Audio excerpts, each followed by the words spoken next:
안녕하세요. 내 뜻대로 참 안 되는 애물단지 때문에 마음고생이 많은 70대 여자입니다. 원래는 부모보다 먼저 간 자식이나 부모 속을 썩이는 자식을 애물단지라고 한다고 하죠. 물론 지금은 꼭 그런 뜻으로 쓰이진 않지만요. 이 원래의 뜻처럼 제게도 애물단지가 하나 있는데요. 그건 바로 큰애인 저희 아들입니다. 부모 알기를 만만하고 우습게 알았던 제 아들에 대한 이야기를 해보고자 저는 둘째인 딸의 도움을 빌려 이렇게 사연을 신청해보게 됐어요. 아직 70대 초반의 나이지만 평생 김밥과 순대, 떡볶이 장사만 하느라 디지털 기기를 쓰는 능력은 영 젬병이거든요. 그럼 제 이야기를 시작해 보도록 할게요. 저와 남편은 고향인 지방에서 만나 결혼해 아들과 딸을 힘들게 키웠어요. 예전엔 지금과 달리 대부분의 집 형편이 다 어려웠잖아요. 저희 집도 그랬던 거죠. 그래도 남편과 전 아이들을 키우기 위해 정말 열심히 살았습니다. 남편은 무리해서 중고 화물차를 구입해 화물 운송 일을 했고, 전 아이들이 조금 컸을 때부터 떡볶이와 순대, 김밥 장사를 시작했어요. 그런데 그만 남편이 아들이 국민학교에 입학했을 때 화물차 운전을 하다 큰 사고가 난 거예요. 천만 다행으로 목숨은 구했지만 남편은 그 일로 평생 다리를 절뚝이게 됐습니다. 그래도 남편은 삶에 대한 희망을 놓지 않고 공장에 취업하며 여전히 가족을 위해 애를 썼어요. 가장 가슴 아팠던 건 그렇게 멋지고 훌륭한 남편을 어릴 적부터 유독 철부지였던 아들이 창피했다는 거예요. 아버지, 제가 밖에서 저 아는 척하지 말라고 했잖아요. 둘째인 저희 딸은 사춘기 시절에도 부모 속 한 번 안 썩이고 효도하던 효녀였는데요. 이상하게 큰애인 아들은 어릴 때부터 그렇게 남편과 제 속을 문드러지게 하더라고요. 자신을 창피하는 아들 때문에 앞에서 애써 괜찮다고 하면서 나 몰래 울고 있던 남편이 얼마나 가여웠는지 모릅니다. 저는 속상한 마음에 아들을 호되게 혼냈었고요. 좀 크면 괜찮겠지 싶었지만 아들은 알이 갈수록 더 망나니가 되어갔어요. 학교 친구 돈을 훔쳤다가 난리가 나기도 하고 부모 돈도 훔쳐서 술, 담배를 일삼고 다니는 등 정말 아들 때문에 눈물 마를 날이 없었던 것 같습니다. 너 대체 어른 되면 어쩌려고 그래? 너 그렇게 멋대로 살 거면 그냥 집에서 나가. 나가서 네 멋대로 하고 살아. 화도 내고 회초리도 아닌 몽둥이도 들어보고 애원까지 하며 남편과 전 아들을 사람 만들려고 노력했어요. 이것이 부모가 만만해서 말을 안 듣나 싶어 집에서 쫓아내려고도 했었는데 이놈이 그럴 때만 또 잘못했다며 울고불고 삭삭 빌더라고요. 다른 애들은 가출까지 일삼는다는데 자기 한몸 안락한 건 또 포기를 못했던 거죠. 그렇게 잠깐 정신 차리는 척하다가 또 속을 썩이는데 진짜 그놈 때문에 속이 까맣게 타들어갔습니다. 유일하게 남편과 제게 위로가 되어줬던 건 그런 우리를 챙기고 공부도 열심히 하던 딸뿐이었어요. 어머니, 아버지, 저 군대에서 세상을 정말 많이 배웠습니다. 저 그곳에서 반성도 많이 하고 잘못도 많이 뉘우쳤어요. 이 아들 김성강이 앞으로는 정신 차리고 두 분께 정말 잘하겠습니다. 그동안 못난 자식이라 정말 죄송했어요. 그런데 이 아들 녀석이 국방의 의무를 다하고 오더니 좀 변했더군요. 아들은 제대하자마자 저와 남편에게 큰절을 넙죽하더니 앞으로는 새 사람이 되겠다고 하더라고요. 정말 깜짝 놀랐습니다. 이래서 남잔 군대 다녀와야 한다는 말이 있나 싶었어요. 그리고 아들은 정말로 정신을 차렸는지 불량하던 친구들도 다 끊어내고 멀쩡한 직장까지 구하더군요. 어머니, 아버지, 이 불효자가 드리는 첫 선물입니다. 아들은 첫 월급을 저와 남편에게 전부 가져다 주더니 이후에도 용돈을 차곡차곡 모아 선물도 사다 주고 어버이날엔 카네이션 꽃다발도 사올 줄 알게 됐어요. 어릴 적 더 속썩였던 자식이 커서는 더 효도한다는데 이 녀석이 그러는 건가 싶어 흐뭇하기도 했죠. 그렇게 시간이 흘러 딸은 자기 오빠보다 먼저 결혼을 했어요. 딸보다 5살, 아들보다 3살 많았던 사위는 곰처럼 우직하고 든든한 사람으로 성실하게 자기 공업사를 운영하고 있었죠. 저와 남편은 저희에게도 살갑고 저희 딸에게도 정말 잘하던 사이가 너무 좋았습니다. 자기보다 형인 사위를 아들은 조금은 어려워하는 것 같았지만요. 그리고 그런 딸에 이어 아들도 30대 중반의 나이에 1살 어린 며느리와 결혼을 했어요. 아가, 그렇게 잘 사는 집안 아가씨가 우리 아들이 어디가 그렇게 좋았어? 며느린 평범했던 저희 집과는 비교도 안 되게 유복한 집의 딸이었습니다. 박가사돈께서 저희가 살고 있는 지방에서 꽤 건재한 사업을 운영하고 있었거든요. 며느리와 아들은 혼전 임신을 해서 결혼에 꼴이 나게 됐는데 솔직히 상견례 때 뵌 사돈 어른들께선 저희 아들을 그렇게까지 탐탁해 하는 것 같지 않았어요. 아마 자기들 집안에 비해 저희 집이 많이 기울기도 했고 저희 아들은 대학도 나오지 않고 아주 작은 회사를 다니고 있었으니 당연히 마음에 차지 않았던 거겠죠. 그래도 애들이 좋다고 하고 아이까지 생겼으니 결혼은 진행됐어요. 그런데 옆에서 좀 지켜보니 며느리가 저희 아들을 너무 좋아하는 것 같아 보이는 거예요. 그래서 은근하게 며느리에게 물었더니 며느리는 1초도 고민하지 않고 이렇게 대답했습니다. 저희 남편 잘생겼잖아요. 완전 제 이상형이에요. 저희 아들은 솔직히 키도 크고 잘생겼어요. 학창 시절엔 여학생들에게 러브레터도 많이 받아오고 빼빼로 데이 같은 날엔 선물과 과자들을 무더기로 받아오곤 했을 정도로요. 조건이 며느리에 비해 좋지 않았던 저희 아들이 대체 왜 좋았나 했더니 며느린 아들의 외모에 푹 빠졌었던 겁니다. 이유야 어쨌든 저희 아들을 많이 좋아해 준다니 저도 남편도 참 고마워했어요.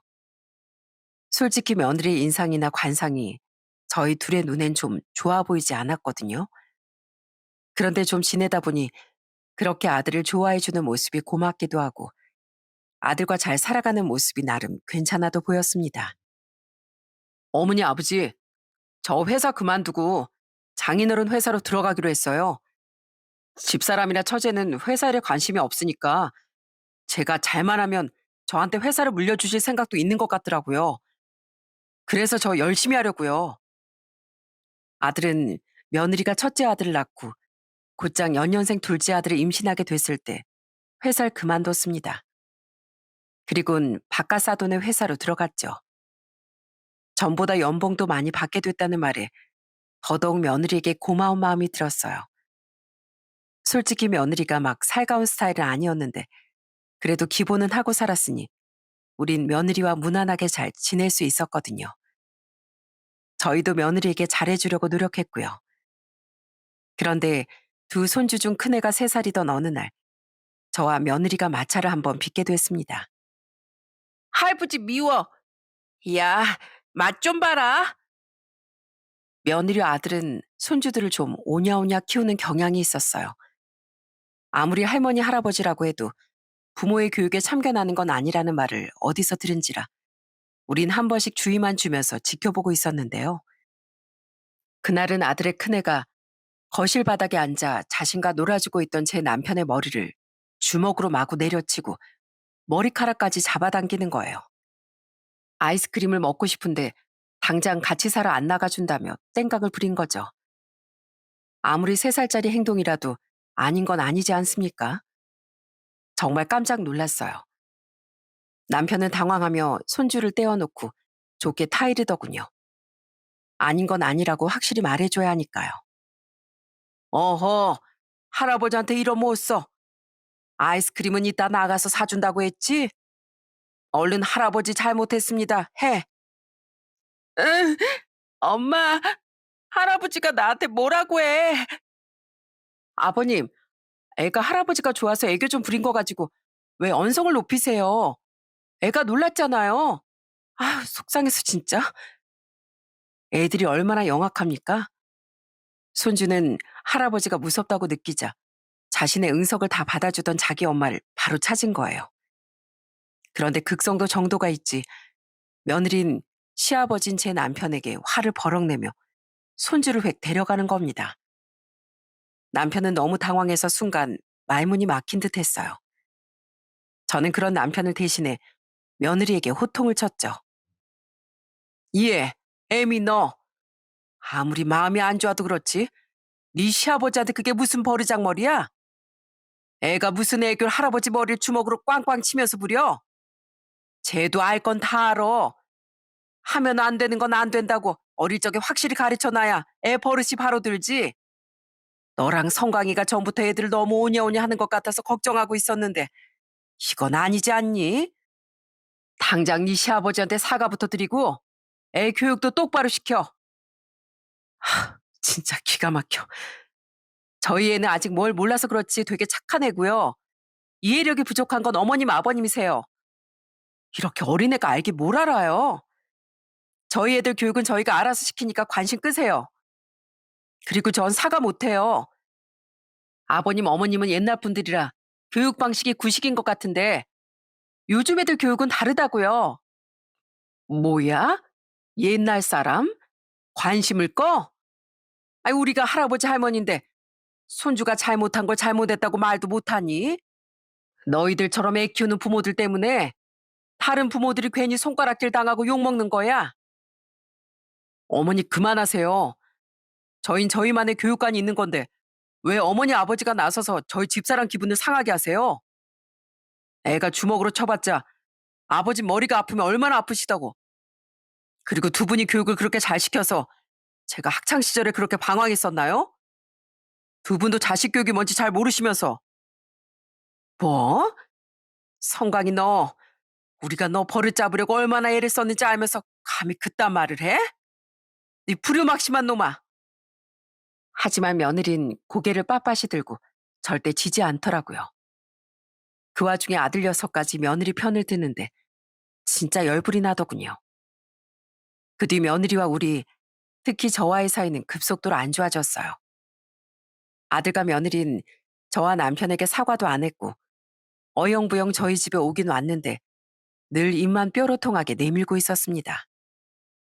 새언니, 들어보니까 새언니랑 오빠가 저희 부모님한테 심했던데 먼저 사과하세요. 근데 여기 와서 입만 내밀고 있을 거면 대체 저희 부모님 집은 왜 자꾸 오시는 거예요?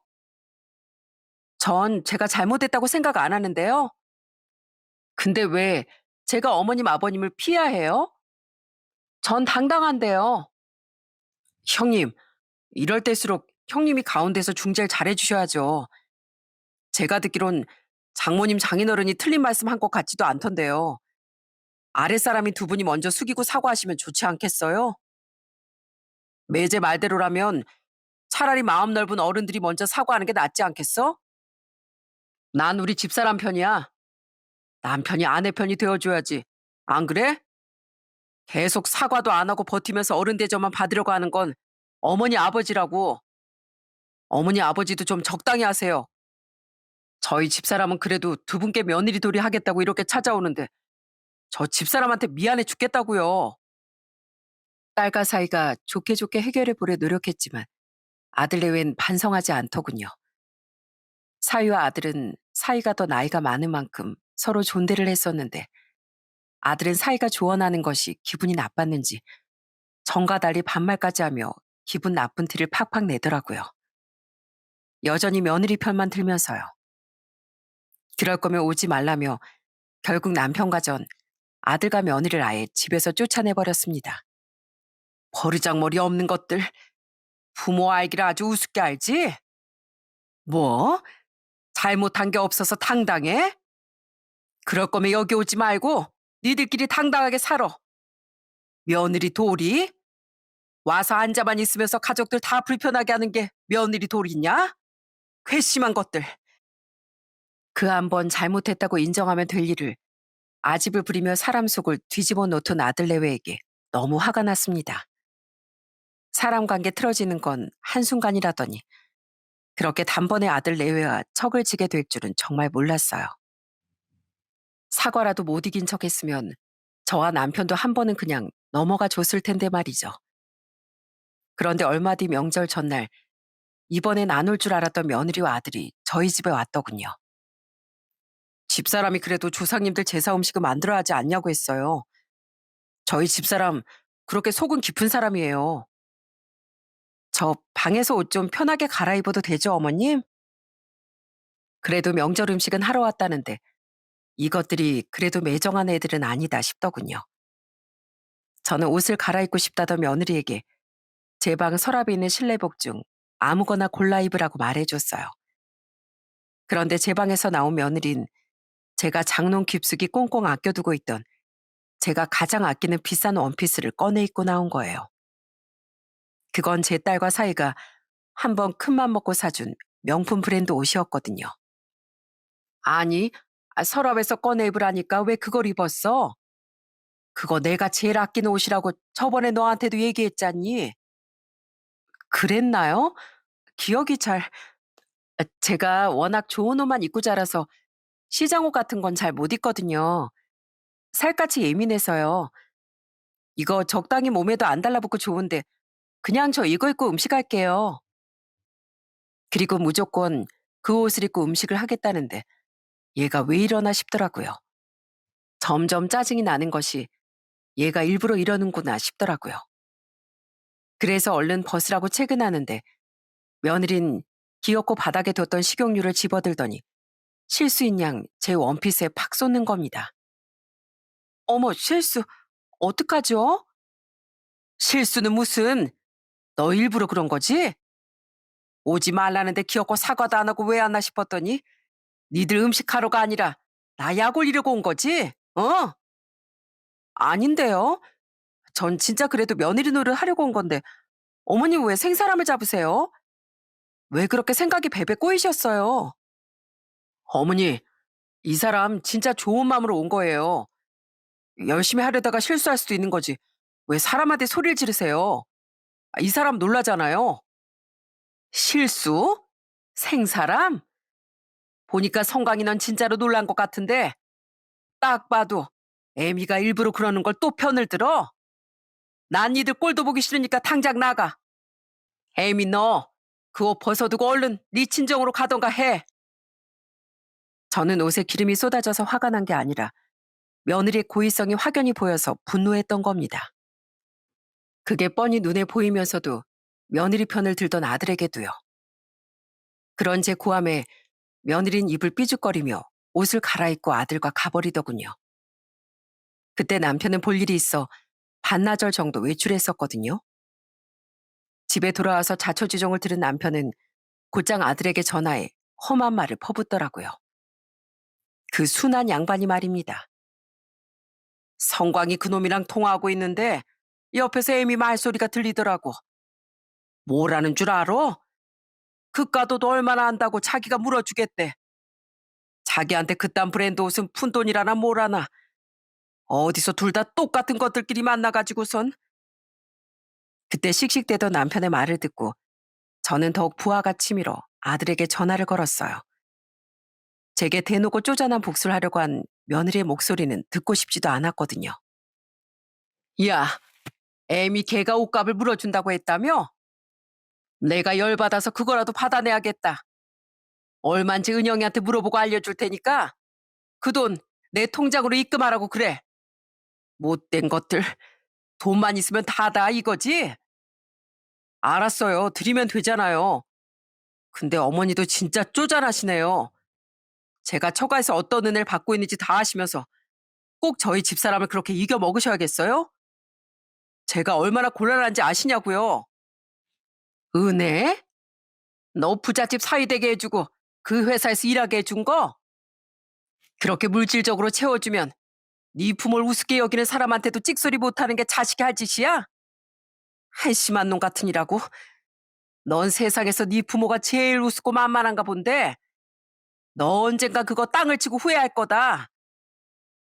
전 아들에게 원피스 값을 물어내라고 말한 뒤 끝까지 괘씸하게 구는 아들에게 크게 호통을 쳤습니다.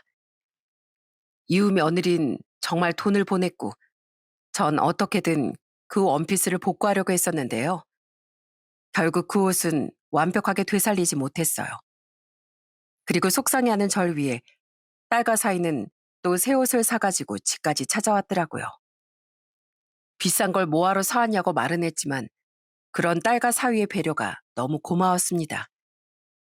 이후 거의 1년을 저와 남편은 아들 내외와 보지 않고 지냈어요. 그러던 어느 날 아들 내외가 소고기 세트까지 사들고 저희 집에 찾아왔더군요. 그리곤 저와 남편 앞에 무릎까지 꿇고 대뜸 용서를 비는 거예요. 어머님, 아버님, 1년 가까이 못 뵙고 지내면서 저 반성 많이 했어요. 솔직히 전 부모님이 좀 오냐오냐 키우셔서 누구한테 싫은 소리 잘 못 듣고 자랐거든요. 근데 두 분이 저희 애랑 저한테까지 막 화를 내시니까 그게 너무 화가 나고 분했었어요. 그래도 그래선 안 됐었는데 계속 화가 안 풀리니까 소심하게 복수도 하고 기분 나쁜 티를 냈던 거예요. 제가 너무 어리고 철이 없었어요. 죄송해요. 어머니, 아버지, 저도 죄송해요. 그냥 부모님과 아내 사이에 문제가 생기면 무조건 남편 아내 편을 들어야 된다고 주위에서 하도 그러니까 제가 생각을 잘못했던 것 같아요. 어머님, 아버님, 저희 때문에 가족 분위기도 불편해지고 두 분 속도 많이 상하셨죠?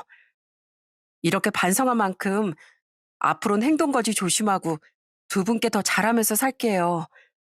정말 죄송해요. 두 아이는 언제 그런 못된 모습들을 보였냐는 듯 울먹이기까지 하며 용서를 구하더군요.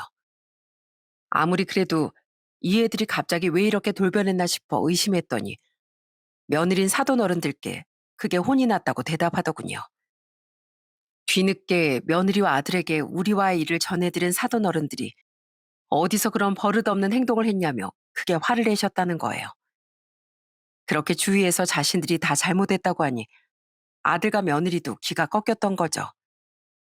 너무 괘씸했지만 처음으로 그 애들이 와서 구한 용서인 만큼 남편과 전 두 아이를 한 번은 용서해 주기로 했습니다. 다만 또 그런 못되고 철없는 모습 보인다면 그땐 우리도 너희를 쉽게 용서하기 힘들 거다. 그럼요. 저희 진짜 안 그럴 거예요. 그럼 어머님, 아버님, 우리 화해의 의미로 태국으로 가족여행 다녀오는 건 어떠세요? 마침 얼마 뒤에 저희 둘 다 한 4박 5일 정도로 휴가를 쓸 수 있을 것 같거든요. 여행 경비는 당연히 저희가 다 내고요. 그때 며느리가 갑자기 한 화해 여행이란 제안에 저와 남편은 당황했습니다.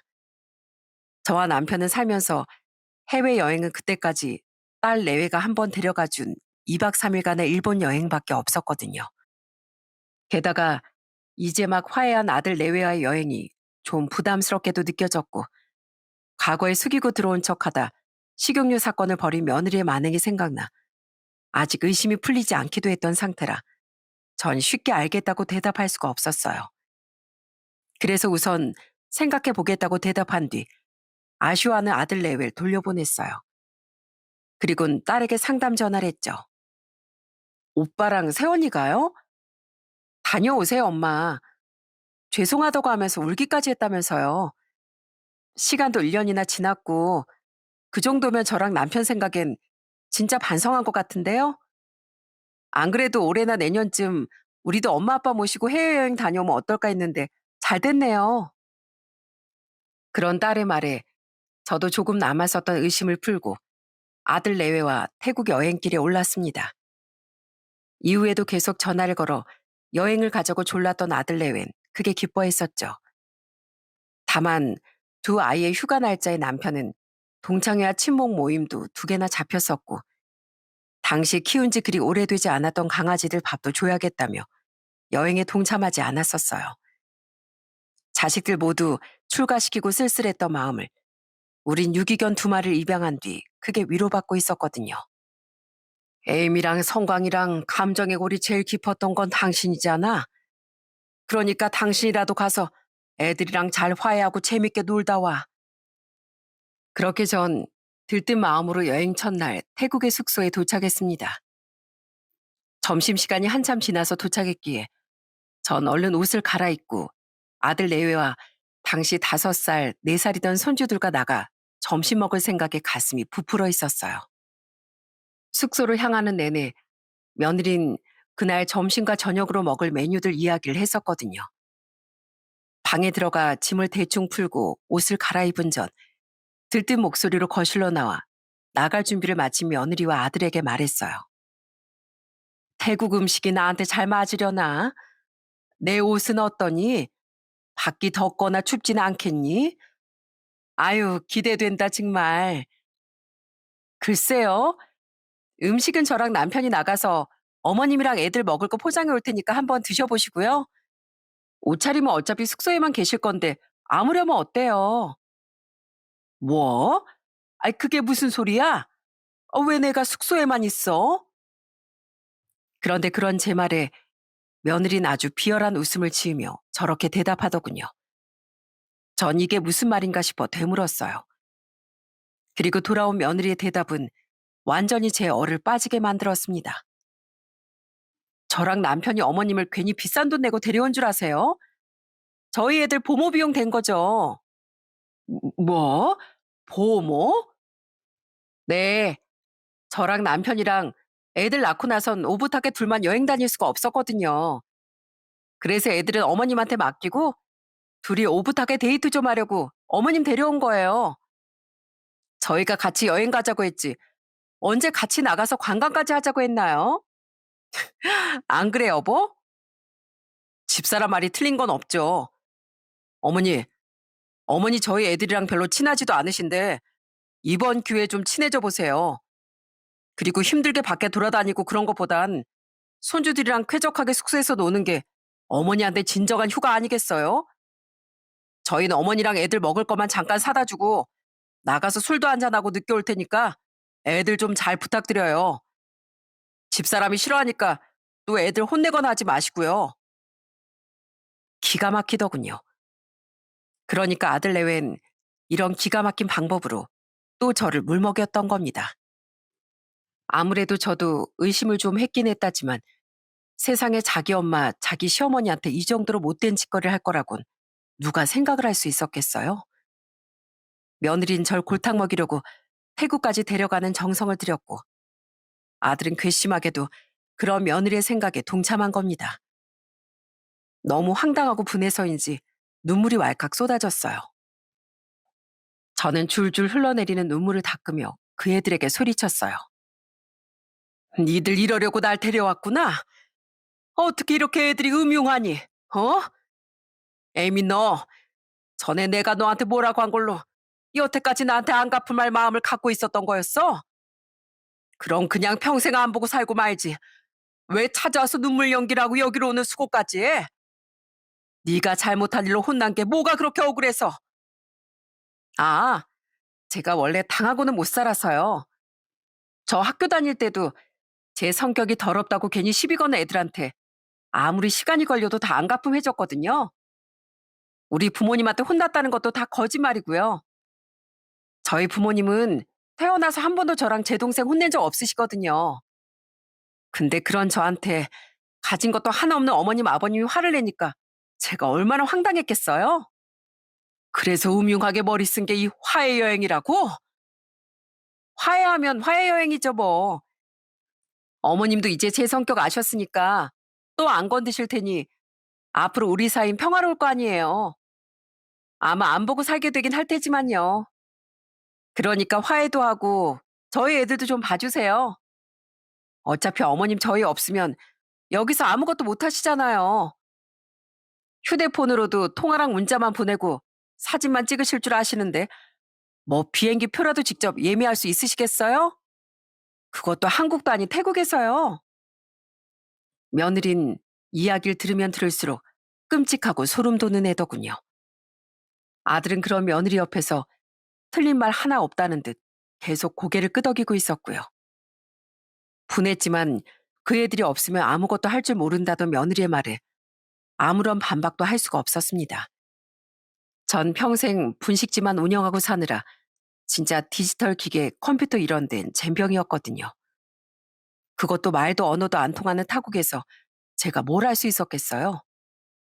하지만 그 애들 뜻대로는 되게 하고 싶지 않아 저는 이를 악물고 호통쳤어요. 그래, 니들 젊고 똑똑해서 좋겠다. 근데 니들 뜻대로는 절대 못 해줘. 난 여기 있는 내내 방에만 틀어박혀 있던지 할 테니까 애들은 니들이 알아서 챙겨라. 고얀 놈들, 내 살다 살다 애미 너처럼 음흉하고 못돼 처먹은 애도 성광이 너처럼 괘씸한 애도 처음 본다. 니들 애들이 앞으로 뭘 보고 배울지 모르겠지만 아마 다 커선 니들이 나한테 한 것보다 훨씬 더한 불효를 저지를 거야. 나랑 네 애비가 정성 들여 키운 성광이 네 놈도 이 모양 이 꼴인데 니들 같은 부모 보고 자랄 애들은 오죽하겠니? 내가 아주 100살까지 살면서 니들 애들이 니들한테 어떻게 하나 똑똑히 지켜볼 거야. 저는 절대 손주들을 못 봐준다고 못을 박은 뒤 바로 숙소의 제 방으로 들어가 문을 잠가버렸습니다. 그러자 밖에선 아들과 며느리가 있는 대로 신경질을 내더라고요. 아유, 어머니, 밖에 날씨도 안 좋은데 숙소에만 좀 있으라고 한 게 뭐가 그렇게 화가 난다고 그러세요? 날씨가 안 좋긴 해만 쨍쨍하구만. 이기적인 놈아. 어머님, 우리 이미 둘이서만 다닐 식당하고 저녁 술집까지 다 알아봐 놨다고요. 애들 데리고 다니면 그런데 하나도 제대로 못 즐겨요. 아, 진짜 여기까지 와서 사람 짜증나게 이러실 거예요? 짜증? 못된 거. 네가 짜증났으면 난 지금 널 갈기갈기 찢어서 씹어먹어도 모자랄 판이야. 나가기 싫으면 말든가 니들 알아서 해. 니들 애들은 니들이 키우는 거니까 언제 나한테 관심 끄라며. 저는 그 못된 애들에게 지지 않고 계속 소리쳤습니다. 결국 발을 쾅쾅 구르던 아들 내외는 손주들을 데리고 숙소를 나갔는지 나가는 소리가 들리더라고요. 그리고 그때 마침 딸에게서 전화가 걸려왔어요. 엄마, 도착 잘하셨어요? 걱정돼서요. 은영아, 그것들 아주 악마 같은 년놈들이다. 엄마 한국 가고 싶어. 엄마, 울어요? 왜? 오빠랑 세원이가 뭘 어쨌는데요? 제가 걱정되어 전화한 딸의 목소리를 듣자마자 눈물이 폭포수처럼 쏟아지더군요.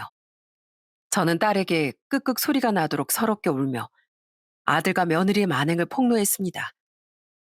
당연히 딸은 아주 난리가 났죠. 뭐라고요? 오빠, 아니 김성각 그 자식 완전 미친 거 아니에요? 세연이 완전 돈 사람이네. 아, 제가 죄송해요 엄마. 애초에 엄마가 고민된다는 걸 부추긴 게 저잖아요. 안 되겠어요 엄마. 제가 비행기표 어떻게든 알아봐서 거기로 날아갈 테니까 전에 오빠가 문자로 보내줬었다던 거기 숙소 주소 있죠? 그거 좀 보내주세요. 오늘 안 되면 내일이라도 내가 날아갈 테니까. 딸은 놀랍게도 당장 제가 있는 곳으로 날아오겠다고 하더군요.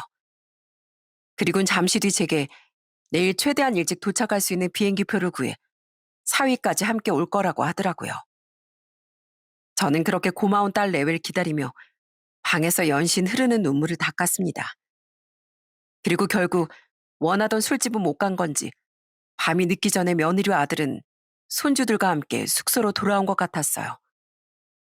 그런데 숙소에서 먹으려고 음식을 사온 건지 자기들끼리 밖에서 낄낄대며 뭔가 먹는 소리가 들리지 않겠어요? 저는 방에서 쫄쫄 굶고 있었는데 말이죠. 저는 약이 바짝 올라 방문을 열고 성큼성큼 그 애들에게 다가갔습니다. 어머, 어머님, 지금 뭐 하시는 거예요? 뭐 하긴 뭘 해? 내가 니들한테 속은 것도 약이 올라 죽겠는데 처량하게 방에서 쫄쫄 굶고까지 있어야겠니? 뭐 니들만 입이야?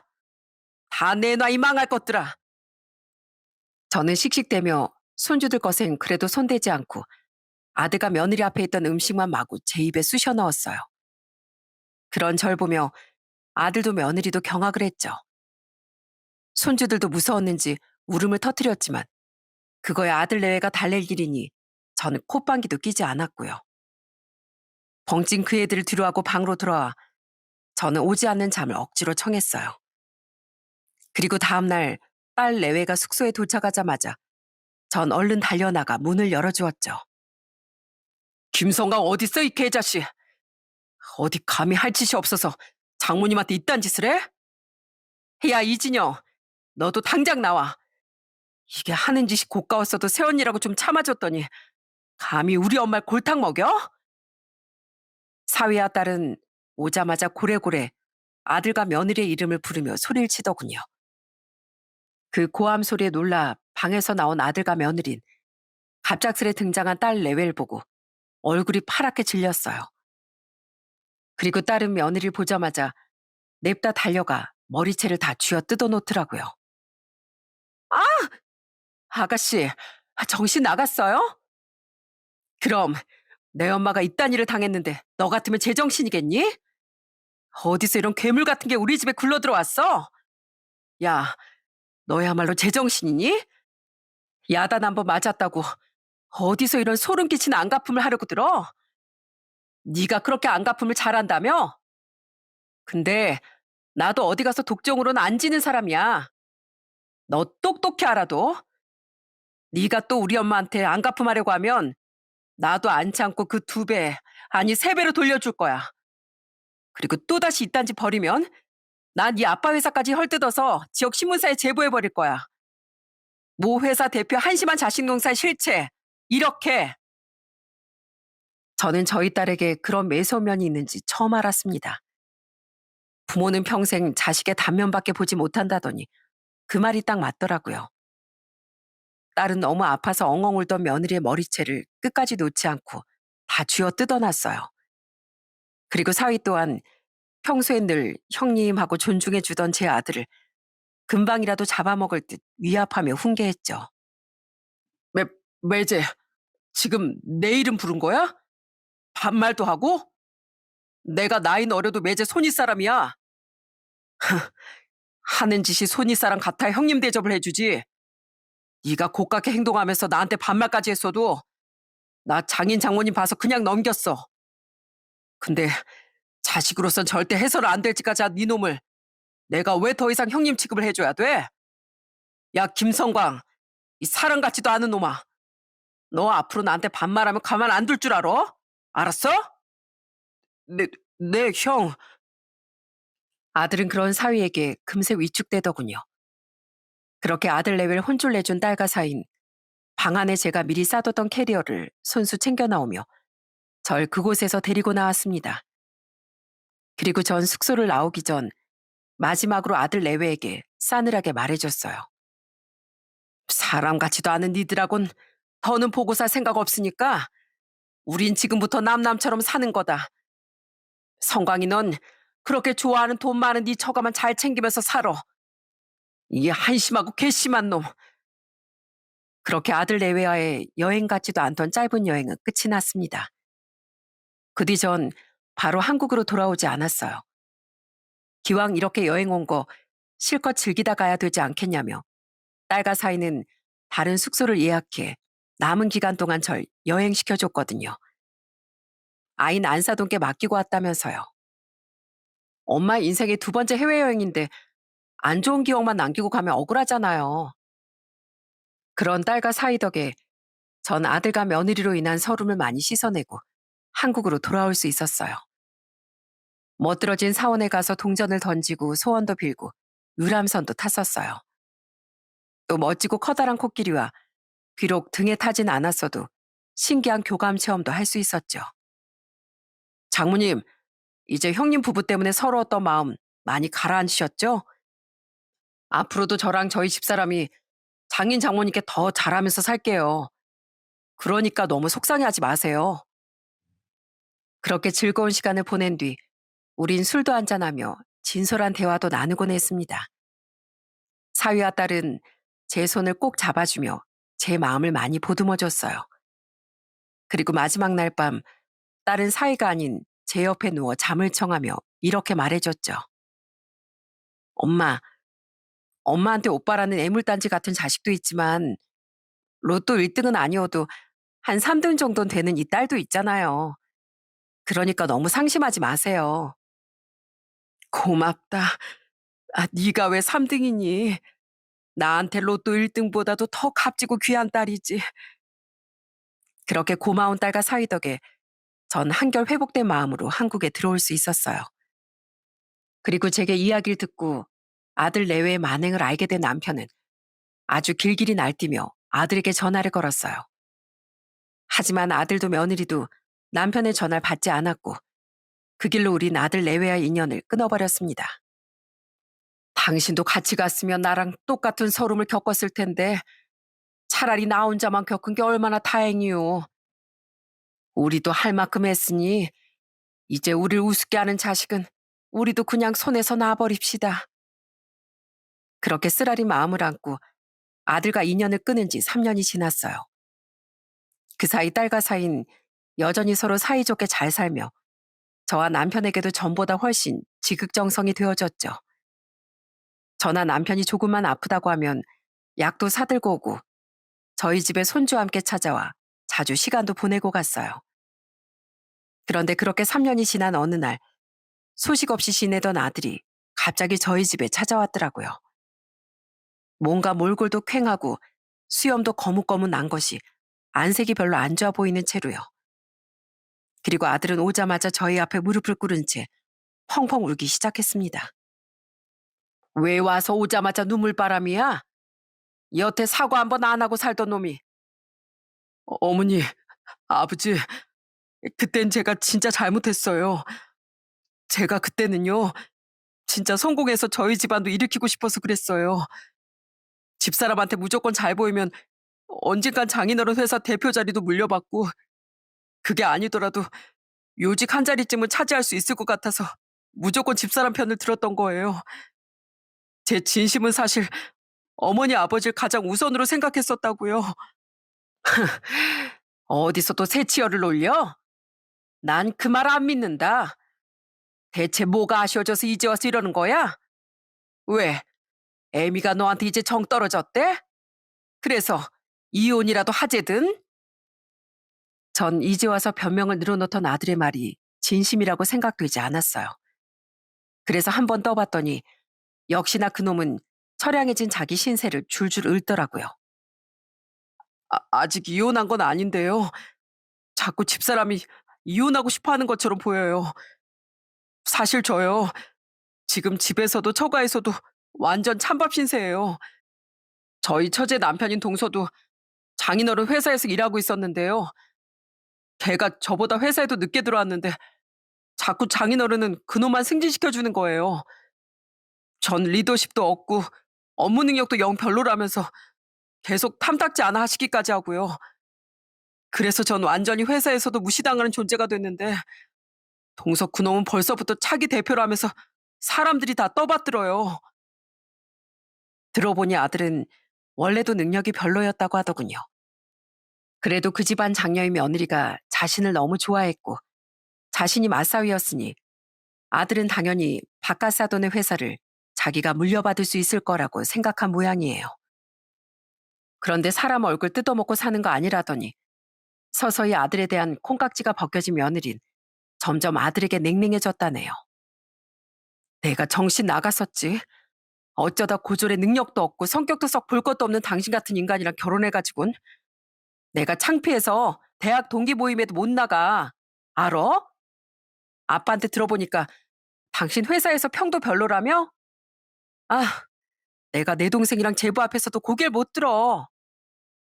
그렇게 며느리에게 외면당하며 회사에서도 입지가 사라져간 아들은 자기 처가에서도 완전히 찬밥 신세가 되었던 겁니다. 알고 보니 결혼하기 전 며느리 집에선 아들을 심하게 반대했었다더군요. 하지만 며느리가 너무 좋다고 하고 애까지 생겼으니 그쪽 집에선 하는 수 없이 아들을 사위로 받아들이고 회사 인재로서도 키워보려고 한 거예요. 그런데 날이 갈수록 없는 능력은 도드라지지 회사 사람들과 관계도 별로지 며느리 애정까지 식어갔으니 아들은 완전히 사돈들의 눈밖에 났던 거죠. 장인 장모님도 집사람도 그냥 빨리 제가 알아서 이혼하고 나가줬으면 하는 눈치예요. 처제랑 동서도 절 보는 눈빛에서 무시가 막 쏟아져 나온다니까요. 집에서도 처가에 가서도 아내도 처가 식구들도 아무도 저한테 말도 안 걸어줘요. 그러니까 저희 애들까지 절 무시한다고요. 저 너무 쓸쓸하고 외로워요. 어머니 아버지. 그래서 여기에라도 좀 기대고 싶어서 왔어요. 저 그래도 두 분 아들이잖아요. 넌 네가 필요할 때만 우리한테 비비려고 하지? 너한테 필요가 없을 땐 업신여기고 아무리 자식이어도 부모 고마운 줄도 모르는 자식은 우린 필요 없다. 난 아직도 날 봄으로 태국에 데려갔던 니들 만행 하나도 잊지 않고 기억하고 있어. 우리한테 기대고 싶었으면 진즉부터 잘했어야지. 이제 와서 너 아쉬워서 흘리는 악어의 눈물에 속을 생각 추호도 없으니까 돌아가거라. 우리가 바보도 아니고 한 번 속지 두 번 속겠니? 야 임마 김성광, 너는 사람 자식도 아니야. 내가 3년 전에 네 엄마 얘기를 듣고 피눈물을 흘렸다. 어릴 적 네가 날 창피했을 때 내가 네 버릇을 잘못 잡아서 네가 그딴 금수로 자란 것 같아서. 그러니까 같은 실수 두 번은 안 한다. 너같이 괘씸한 놈 우린 자식으로 여기지도 않을 거니까 당장 내 집에서 나가. 아버지, 어머니. 아들은 그렇게 아쉬워지니 이제야 우리 생각이 났다며 용서해달라고 울더군요. 하지만 아들의 그런 사과를 아들의 제대 시절까지 합하면 세 번째 받았었던 우린 도저히 믿음이 가지 않았습니다. 딱 봐도 악어의 눈물을 흘리고 있던 아들을 남편과 전 냉정하게 쫓아냈어요. 그리고 얼마 뒤 아들은 결혼한 지 8년 만에 결국 이혼당했다며 우리에게 서러운 근황을 전하더라고요. 애들도 그쪽 집안에서 키우기로 했다면서요. 이후 아들은 천연덕스럽게 저와 남편의 집으로 들어오려고 했지만 저희에게 저지당한 뒤 혼자 원룸을 구해 살게 됐습니다. 그렇게 8개월이 지날 동안 아들은 말없이 제 생일에 찾아오기도 하는 등 몇 번이나 저와 남편에게 용서를 구하려고 했어요. 그리고 직장도 구하지 않고 매일 집에서 술만 먹고 지내고 있다며 한 번씩 울면서 제게 전화를 걸기도 했고요. 제 인생이 너무 처량해요, 어머니. 제가 이렇게 계속 용서를 구하고 있는데 두 분은 왜 이렇게 매정하세요? 네가 진짜로 우리한테 미안했으면 적어도 일도 안 구하고 매일 술만 먹고 있다는 한심한 소식을 전해주지 못했을 거다. 어떻게든 우리한테 용서받고 우리 집으로 기어들어올 생각만 하고 있는 것 같은데 네가 진짜 반성했다면 진즉 술도 끊고 일도 구해서 우리한테 선물이라도 하나 사왔겠지. 넌 그냥 지금 뭐든 노력하기 싫고 네가 또 외롭고 아쉽긴 하니까 만만한 우리한테 빌붙으려는 거 아니니? 그렇게 동정표 사려고 하면서 꿈 깨거라. 이젠 이런 네 전화도 안 받아줄 테니까 제발 정신 좀 차려. 아무리 아들이 미웠어도 아들이 극단적인 생각이라도 할까봐 가끔이나마 전화를 받아줬었거든요. 하지만 날이 갈수록 한심해지기만 하는 아들의 모습에 전 얼마 전부턴 단호하게 연락을 아예 받지 않고 있습니다. 남편도 저처럼 아직 아주 단호한 마음이고요. 아들이 진심으로 반성하고 정신 차릴 때까지 저와 남편은 앞으로도 절대 도와줄 생각이 없습니다. 스스로 이 세상을 겪어보면서 부모 소중한 줄을 몸소 깨우치고 뼈 아픈 줄 알아봐야 뉘우쳐도 진심으로 뉘우칠 수 있다고 생각하니까요. 말은 죄송하다 하고 빌고 있지만 그건 본인이 돈도 없고 외로우니 또 만만한 부모에게 기대려고 하는 거라고 생각해요. 지금도 직장이라도 구하긴커녕 맨날 술만 먹으며 징징대고 있는 걸 보면 아들이 정신 차리긴 아직 먼 것 같습니다. 부디 아들이 자신도 두 아들을 둔 아빠로서 제발 진짜로 정신 차릴 날이 언젠간 꼭 왔으면 좋겠어요. 이 사연을 듣고 계신 여러분 중에도 저처럼 부모인 분들이 많으시죠? 그럼 공감하실 겁니다. 세상에 자식 키우는 것만큼 내 뜻대로 안 되고 험난한 일도 없다는 걸요. 저는 제 사연을 보내며 저와 같은 부모님들께 응원과 존경의 말씀을 전하고 싶습니다. 뼈를 깎고 살을 깎아내며 힘들게 자식을 키워내신 여러분의 노고를 진심으로 존경하고 앞으로도 살아내야 할 부모로서의 삶은 부디 행복하고 순탄하시길 바라면서요. 그럼 전 여기서 이만 사연을 마치겠습니다. 끝까지 들어주셔서 정말 감사합니다.